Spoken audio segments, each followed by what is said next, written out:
मेरी YouTube family हमशिका voice में आप लोगों का स्वागत है।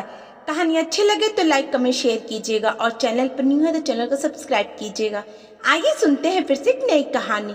उस दिन कल्पना कैंटीन में एक महिला को देखकर चौंक गई। चेहरा बहुत ज्यादा पहचाना लग रहा था। शायद यही हाल उस अजनबी महिला का भी था। अचानक से कल्पना को याद आया और वह उसके पास जाकर बोली, हाय, क्या आपका नाम निशा है? वह महिला उसे देखते हुए बोली, और तुम कल्पना ना? वे दोनों बचपन की सहपाठिनी थीं। निशा कल्पना को देखते हुए बोली, पर तू यहाँ इस ऑफिस में? तेरे तो बहुत बड़े बड़े ख्वाब थे ना। तू तो आईएएस बनने की सोचती थी। कल्पना थोड़ा सकचा कर बोली, हाँ, सपनों में और हकीकत में अंतर होता है। पिताजी को बेटियों के हाथ पीले करने की जल्दी थी तो उन्होंने मेरी पढ़ाई को महत्व ही नहीं दिया। शुक्रगुजार हूँ अपनी सासू माँ की कि उन्होंने शादी के बाद पढ़ने और नौकरी करने की अनुमति दी। और अनुमति क्या देना, कमा रही हो तो उनके घर को ही भर रही हो ना, कौन सा खुद के पर्स में रख लेती हो?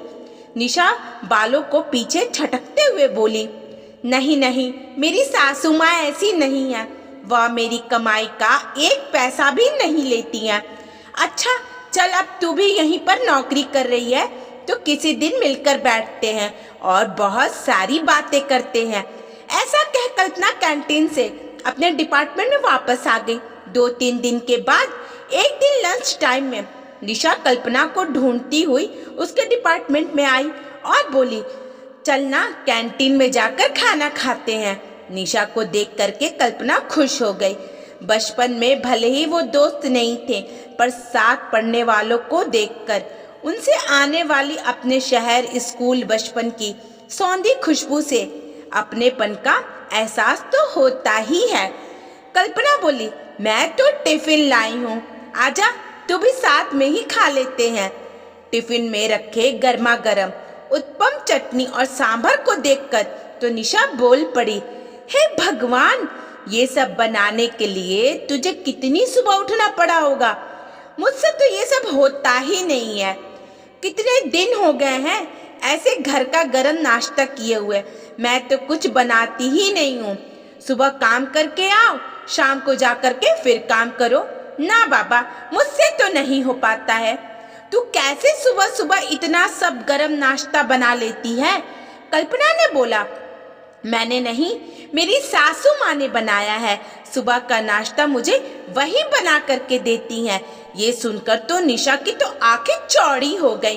फिर मुंह बना करके बोली, अरे बेचारी, तुम सासू के साथ रहती हो, तब तो तुम्हें बहुत काम करना पड़ता होगा और अपने मन का कुछ कर भी नहीं पाती होगी।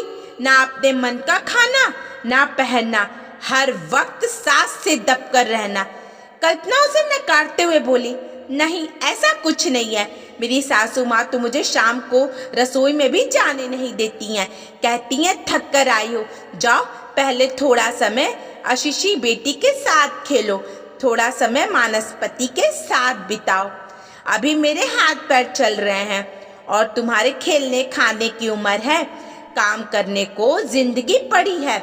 सच में मेरी सासू माँ बहुत अच्छी हैं। सच कहूँ तो मम्मी से भी अच्छी। यहाँ तक कि उन्होंने तो शादी में दहेज भी नहीं लिया था। हे भगवान, कल्पना तू कहाँ फंस गई? तेरी शादी को कितना समय हुआ है? कहीं ऐसा तो नहीं है कि तेरे पति में, खानदान में कुछ खोट हो? निशा चिंतित होते हुए बोली। कल्पना थोड़ा झुंझला कर बोली, कैसा खोट? इतने सालों से साथ में हूँ। आशीष तो इतने अच्छे हैं कि सिगरेट शराब तो दूर, एक लौंग तक का व्यसन नहीं करते हैं। मालूम है, मेरे ससुराल में कोई भी मांस नहीं खाता है। मम्मी पापा ने भी शादी से पहले जब मैंने ऐतराज किया तो बोली, तो क्या हुआ, मांस खाना कौन बड़ी बात है, तुम भी मत खाना। पर सासू माँ ने कहा, तुम्हें मांस पसंद है तो बाहर जाकर खा सकती हो, घर पर ही बनाना हो तो ऊपर छत वाले चौके में मैं सारा इंतजाम करवा दूंगी। हाँ, तो इसे अच्छी नहीं, समझदार सास कहते हैं। उन्हें मालूम था कि मना करेंगी तो शायद तुम नहीं मानोगी। ऐसे उनसे एहसान के नीचे दब करके शायद खाना छोड़ दूंगी। सच कह रही हूं ना मैं, अब तूने खाना छोड़ नहीं दिया? निशा ने गंभीरता से कहा। कल्पना विचार में पड़ गई। क्या ऐसा हो सकता है? कल्पना को विचारों में खोया देखकर निशा बोली, तू आज भी बहुत भोली है। ससुराल में सब तेरे भोलेपन का फायदा उठाते होंगे। अच्छा बता, जीजू की सैलरी वो किसे देते हैं? कल्पना सोचते हुए बोली, खुद रखते हैं या माँ को देते होंगे, क्या पता। मैंने कभी जानने की कोशिश ही नहीं की। वैसे भी सारा घर माँ संभालती है और आशीष घर के बड़े बेटे हैं, तो उनकी तो जिम्मेदारी बनती ही है। मेरी भोली सखी, अच्छा हुआ मैं तुझसे मिली, नहीं तो सब तुझे लूट लेते। अरे पागल, इसलिए तेरी सासू माँ तुझे रसोई में जाने नहीं देती। नहीं तो सोच, ऐसी कौन सी सास होगी जो बहू के होते हुए भी काम करना चाहेगी। मैंने तो शादी के 2 महीने बाद से ही संजय की सैलरी का हिसाब रखना शुरू कर दिया था। अरे भाई, इसमें शर्म कैसी? पति है मेरा, और 6 महीने बाद ही बोल दिया था कि मेरे घर में तुम्हारे माता पिता की कोई जगह नहीं है। कल्पना आश्चर्य से निशा को देखते हुए, तुम्हारा घर? अरे वो घर उनके बेटे का भी तो था। निशा बोली, शादी के पहले तक, शादी के बाद नहीं। मालूम है, बहुत इमोशनल ब्लैकमेल कर रहे थे संजय को, तो मैंने एक दिन अपने सास ससुर से बोल दिया, या तो मुझे चैन से अकेले रहने दो, नहीं तो तैयार हो जाओ जेल जाने के लिए। जहां एक बार दहेज उत्पीड़न का केस किया और तुम्हारी और तुम्हारे बेटे की जिंदगी अदालत का चक्कर काटते बीतेगी। कल्पना ने कुछ आश्चर्य, कुछ अपनेपन से अपना टिफिन खत्म किया। आज उसे टिफिन के खाने में वो अपनेपन, प्यार का स्वाद नहीं आ रहा था, क्योंकि निशा कटुता का नमक जो मिला गई थी। ऑफिस खत्म होने पर कल्पना घर पहुंची तो रोज की तरह सासू माँ ने मुस्कुराकर दरवाजा खोलते हुए हालचाल पूछा। आज कल्पना को वो मुस्कुराहट बनावटी लग रही थी, पर उसने तुरंत अपने मन में आए नकारात्मक विचारों को झटक दिया। पर आज उसने आशीषी को गले से नहीं लगाया, उसकी दिन भर की बातें नहीं सुनी। वो हाथ मुंह धोकर सीधा रसोई में गई। माँ चाय बनाने जा रही थी। कल्पना बोली, रहने दीजिए माँ, चाय मैं बनाती हूँ, क्योंकि कल्पना के दिमाग में निशा की बातें गूंज रही थी। एक ही ऑफिस में होने के कारण निशा अक्सर कल्पना से मिलती रहती और हमेशा ससुराल वालों के बारे में उल्टी सीधी बातें कर कल्पना के मन में उनके खिलाफ भरने की कोशिश करती, जिसमें कि वो सफल भी हो रही थी। अब कल्पना भी सोचने लगी थी कि हाँ, साथ में रहने पर कितना मुश्किल है। सारा पैसा खर्च हो जाता है सासू माँ पर, उनकी दवाइयों पर, रिश्तेदारों पर। अब जाने अनजाने कल्पना की आंखों में एक छोटा सा ख्वाब पलने लगा था, एक छोटे से घर का, जहाँ पर सिर्फ कल्पना, आशीष और आशीषी होंगे और कोई नहीं। पर प्रकृति को उसका यह सपना मंजूर नहीं था, इसलिए आंखों में घर के सपने के साथ साथ उसकी कोख में भी एक सपना पलने लगा था। निशा की बातों के प्रभाव में आकर कल्पना बहुत अलग व्यवहार करने लगी थी। वो कई बार दबी जुबान से अलग रहने की बात करती थी, आशीष से कर चुकी थी। आशीष उसे प्यार से समझाता, पर उसे सबका प्यार दिखावा लगता। सब उसके व्यवहार का परिवर्तन महसूस कर रहे थे, पर सबको लगता कि ये चिड़चिड़ापन उसकी गर्भावस्था के कारण है। एक दिन आशीष की माँ आशीष से बोली, देख उसका ऑफिस है, उसे छुट्टी नहीं मिल सकती, नहीं तो मैं उसे मन बदलने के लिए मैके भेज देती। आशीष बोला, हाँ माँ, आप ठीक कह रही हो, वो बहुत चिड़चिड़ी हो गई है। मैं उसके ऑफिस में बात करूँ क्या? नहीं बेटा, यह निर्णय उसको ही लेने दे। अगर वो अभी छुट्टी ले लेगी तो बाद में ऐसा करते ही उसके मम्मी पापा या बहन को कुछ दिनों के लिए यहाँ बुला लेते हैं, शायद उसे अच्छा लगे। हाँ माँ, ये भी ठीक रहेगा, मैं अभी मम्मी जी से बात करता हूँ। कुछ दिन बाद कल्पना की मम्मी पापा तो नहीं आए, पर एक छोटी बहन शिल्पी आ गई। अब दोनों बहनें आपस में गप्पे मारती। कभी कभी सासू माँ भी उनके ठहाकों में सम्मिलित हो जाती।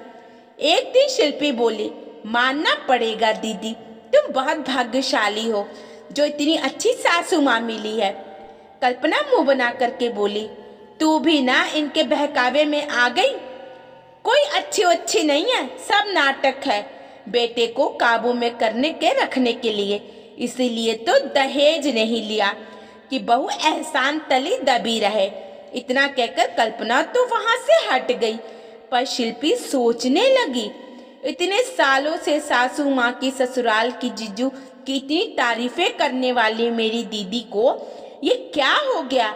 ये सारी बातें जो उसने कही वो उसकी नहीं लगती हैं। शिल्पी ने मन में कुछ सोचा। वो छोटी जरूर थी पर समझदार थी। उसने सोचा अभी अगर वो कल्पना को कुछ समझाने गई तो कल्पना उसे भी अपना दुश्मन समझ बैठेगी। पहले पता लगाना पड़ेगा कि कल्पना को ससुराल वालों के खिलाफ भड़का कौन रहा है।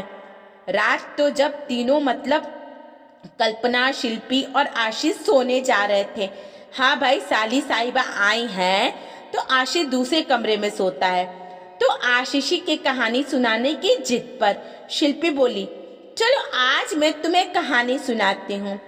फिर कल्पना को देखते हुए पूछा, दीदू क्या आपने आशीषी को वो धान और सत्तू वाली कहानी सुनाई है जो हमें मासी सुनाती थी? कल्पना किंचित रोष से बोली, मैंने कोई कहानी नहीं सुनाई है। ये तो उसकी दादी ने ही कहानी सुना कर इसकी आदतें खराब की है। शिल्पी बहुत कुछ कहना चाहती थी पर चुप रह गई। गर्म तवे पर पानी डालने से फायदा नहीं, पहले आग बुझानी पड़ेगी। वो आशीषी को अपनी तरफ खींचकर बाहों में समेटकर कहानी सुनाने लगी। मालूम है गुड़िया, बहुत समय पहले की बात है। तब ना तो यातायात के साधन थे, ना ही आजकल की तरह दुकानें और होटल। तब लोग पैदल ही यात्रा करते थे, क्योंकि घोड़ा आदि जानवर भी सिर्फ अमीरों के पास होते थे। तो लोग यात्रा पर जाते समय थोड़ा खाना या दूर की यात्रा के लिए सत्तू बांध लेते थे। मासी, सत्तू मुझे अच्छा लगता है, दादी गुड़ में घोल करके देती है, आम के अचार के साथ। आशीषी सत्तू की मिठास में खो गई। हाँ गुड़िया, सत्तू नमक के साथ भी खा सकते हैं और गुड़ के साथ भी, और यह पौष्टिक भी होता है और बनाना भी कितना आसान होता है ना मासी। शिल्पी ने आशीषी को चूमते हुए कहा, अरे वाह, मेरी गुड़िया तो बहुत समझदार है। हाँ, तो ऐसे ही किसी सफर पर दो मुसाफिर एक कुएं पर मिले। एक के पास सत्तू और एक के पास धान। मासी, धार मतलब जिसको कूटकर चावल निकालते हैं वह। आशीषी आंखें बड़ी करती हुई बोली। शिल्पी बोली, हाँ वही मेरी गुड़िया। अब कल्पना भी करवट बदल करके उन लोगों की बातें और कहानी का आनंद ले रही थी। भाई जो भी हो, बचपन की कहानियां हर उम्र में मन को गुदगुदा जाती हैं। शिल्पी ने कहानी को आगे बढ़ाते हुए बोला, जिस राहगीर के पास धान था उसने देखा सामने वाले के पास तो सत्तू है। उसने चालाकी करते हुए कहा, सत्तू लपेट टट्टू, कब साना कब खाया और कब चला, धान बेचारा कूटा खाए चला। ऐसे उसने 3-4 बार कहा।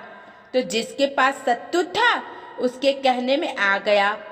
उसको भी लगा कि सत्तू लपेट टट्टू, कब साना कब खाया और कब चला, धान बेचारा कूटा खाए चला। उसने विनती करते हुए धान वाले राहगीर से उसका धान ले लिया और अपना सत्तू दे दिया। धान वाले ने भी खूब एहसान जताते हुए अपना धान उसके सत्तू से बदल लिया और अपनी चालाकी पर मुस्कुराते हुए वहां से चला गया। थोड़ी दूर जाकर उसने सत्तू साना खाया और अपनी मंजिल की ओर बढ़ गया। वहीं धान पकड़े दूसरा राहगीर अभी तक समझ नहीं पाया था कि दूसरा राहगीर उसे ठग कर करके चला गया। आशीषी बोली, मासी, वो सत्तू वाला राहगीर बिल्कुल बुद्धू था क्या? वह धान को कूट कर कब चावल निकालेगा, कब पकाएगा तो कब खाएगा। शिल्पी बोली, बुद्धू तो नहीं था पर बुद्धू ही कहलाएगा अगर कोई ऐसे किसी की बातों में आ जाएगा।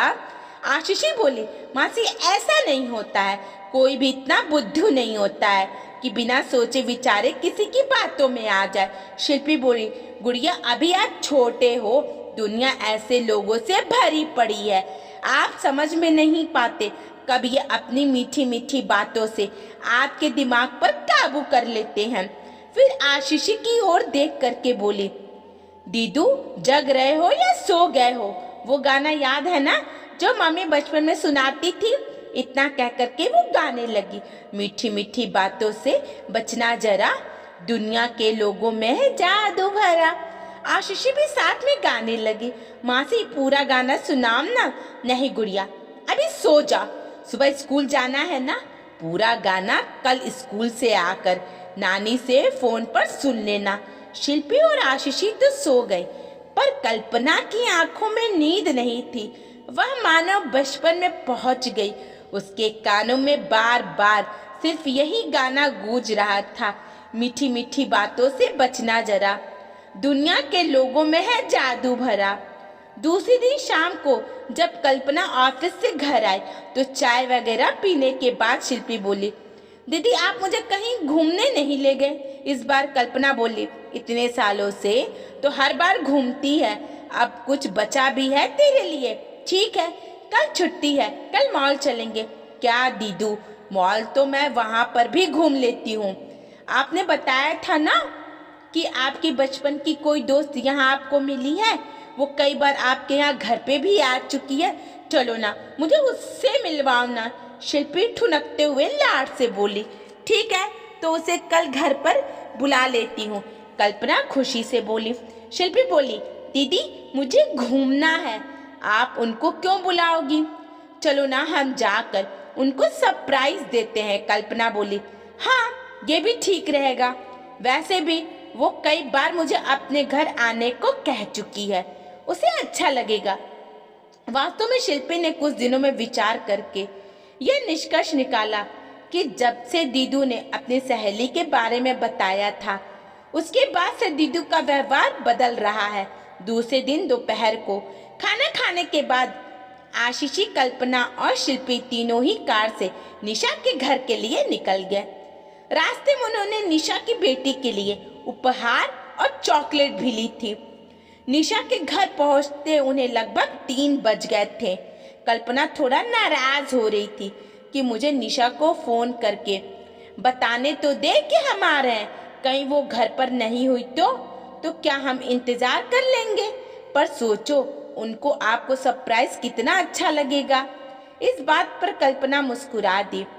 निशा के फ्लैट के बाहर पहुंचकर जब उन्होंने घंटी बजाई तो अंदर से आवाज आई, श्वेता दरवाजे पर देख कौन है। मम्मी मैं टीवी देख रही हूँ, आप खुद देख लो ना। कल्पना का मन कि वो आशीषी के कान ढकते बड़बड़ करती हुई निशा की आवाज बाहर तक आ रही थी।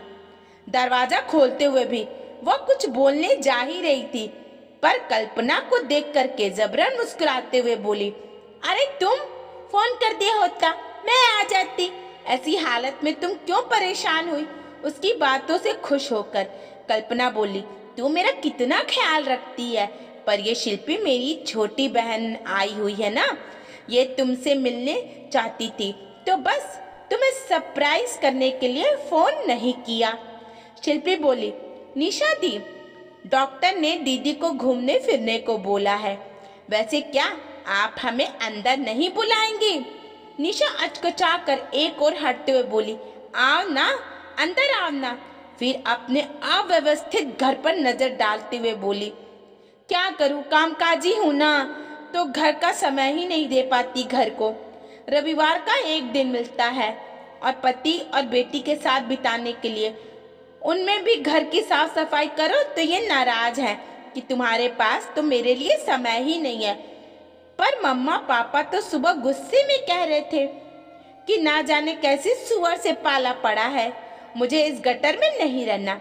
चुप कर, पता नहीं क्या बेकार की टीवी की बातें सुन करके बोलती रहती है। चल आंटी को हेलो बोल और अपने कमरे में जा, सुन आशीषी को भी ले जा, इसके साथ खेल। कल्पना बोली, अरे तो कोई बात नहीं, हम तुझसे मिलने आए हैं, तेरे घर से नहीं। तब से आशीषी ने आगे बढ़ करके निशा के पैर छू लिए। निशा फिर नाक सिकोड़ती हुई बोली, हमारी श्वेता तो इंग्लिश मीडियम से पढ़ी है, उसे ये सब मैंने नहीं सिखाया। श्वेता से hello to aunty, Shweta aunty को हेलो बोलो, पर श्वेता टस से मस ना हुई। आखिर कल्पना बोली, हेलो श्वेता, मैं तुम्हारी मम्मा की दोस्त हूँ, ये देखो तुम्हारे लिए गिफ्ट उपहार लाई हूँ। एकदम से बंदर की तरह उछलते हुए कल्पना के हाथों से उपहार खींचकर वो अंदर भाग गई। निशा चिल्लाती रह गई, से थैंक यू आंटी बोल, आंटी को धन्यवाद बोलो, take this girl with you, show your toys, इस लड़की को अपने साथ ले जाओ, अपने खिलौने दिखाओ। No I don't want to share, नहीं मुझे साझा नहीं करना। निशा बहुत घमंड से बोली, अकेली है ना तो बहुत लाड प्यार से पाला है, इसलिए किसी को बात सुनती ही नहीं है। थोड़ी देर वहां बैठने के बाद ना जाने क्या कल्पना का मन उचटने लगा। वह निशा से बहाना बना करके उन्हें डॉक्टर के पास भी जाना है रेगुलर चेकअप के लिए। वो वहां से बगैर कुछ चाय कॉफी पानी के उठ गई। निशा ने रोकने की कोशिश भी नहीं की। कार शिल्पी ने एक पार्क के आगे रोक दी। कल्पना ने कुछ भी सवाल नहीं पूछा, वो अपने भीतर के सवालों से जूझ रही थी। आशीषी तो पार्क में आकर के खुश हो गई। शिल्पी ने ठंडे पानी की एक बोतल और 3 आइसक्रीम ली। वो दोनों वहीं पड़ी बेंच पर बैठकर खाने लगी। आशीषी खाकर झूला झूलने चली गई। कल्पना ने दूर क्षितिज को देखते हुए बोला, तू जानबूझकर मुझे निशा के घर ले गई थी ना? शिल्पी आइसक्रीम खाते हुए हैरानी से उसे देखते हुए बोली, हाँ तो मैं है तो आपको आने के लिए बोली थी। क्यों, क्या हुआ? क्या आपको उनके घर आना अच्छा नहीं लगा? नहीं, कल्पना सिर हटाते हुए बोली, निशा ने मुझे जो तस्वीर दिखाई थी अकेले घर की मौज मस्ती की, वो तस्वीर इस घर से बिल्कुल अलग है। दीदू, ये आपकी दोस्त नहीं, कलयुग की मंथरा है। ये ना इतनी महीन काटते हैं कि सामने वाली संभल भी नहीं पाती। अभी कैसे वो रोना रो रही थी अकेले रहने का और सारा काम खुद ना कर पाने का, और कैसे आपको सिखाना शुरू कर दिया था। संयुक्त परिवार में कितनी मुश्किलें होती हैं। हाँ शिल्पी, मैं उसके बहकावे में आ गई थी। ये मेरा घर जहाँ मेरी सासू माँ ने मुझे राजकुमारी का दर्जा दिया था, तेरे जीजू जिन्होंने मुझे रानी बना करके रखा, यहाँ मेरी खुशियों से भरा हंसता खेलता साम्राज्य, जिसको मैं उसके बहकावे में आकर के अपने हाथों से आग लगाने जा रही थी। कल्पना रोते हुए बोली, छोटी, क्या मिल जाता उस निशा को मेरा साम्राज्य नष्ट करके? मंत्रा का तो फिर भी लालच था ना कि वो राजमाता की नौकरानी कहलाएगी, पर निशा उसे किस बात का लालच था? मैंने तो कभी उसका बुरा नहीं चाहा। भगवान का शुक्र है कि तू आ गई और तूने मुझे उसके चुंगल से निकाल लिया। दीदू, मैंने कुछ नहीं किया, आपको खुद से इस बात का एहसास हुआ, और अब वचन दो अब किसी की मीठी बनावटी बातों में नहीं आओगी। थोड़ी देर बाद कल्पना अपनी सासू माँ के गले से लग के रो रही थी। उसने सारी बातें अपनी सासू माँ को बता दी। कल्पना ने आशीष से भी अपने व्यवहार के लिए क्षमा मांगी। वो रोते हुए उन दिनों से मैं बोली, आप दोनों मुझसे इतना प्यार नहीं करोगे ना? सासू माँ उसे गले लगाते हुए बोली, तू हमेशा मेरी बेटी थी और रहेगी। आशीष बोला, और मैं, तुम दोनों मेरे कलेजे के टुकड़े हो। और मैं दादी, तुम तीनों मेरे कलेजे के टुकड़े हो। और मैं, शिल्पी ने पूछा, तू तो परी है जिसने एक दुष्ट चुड़ैल के हाथों से मेरी खुशियों का साम्राज्य उजड़ने से बचा लिया। आपके आसपास भी ऐसी मंथराएं होंगी। आप भी अपने खुशियों के साम्राज्य की पहरेदारी ध्यान से करना और गुनगुनाते रहिएगा। मीठी मीठी बातों से बचना जरा। दोस्तों, आपको कहानी कैसी लगी? अगर अच्छी लगे तो लाइक कमेंट शेयर कीजिएगा और चैनल पर न्यू है तो चैनल को सब्सक्राइब कीजिएगा। धन्यवाद।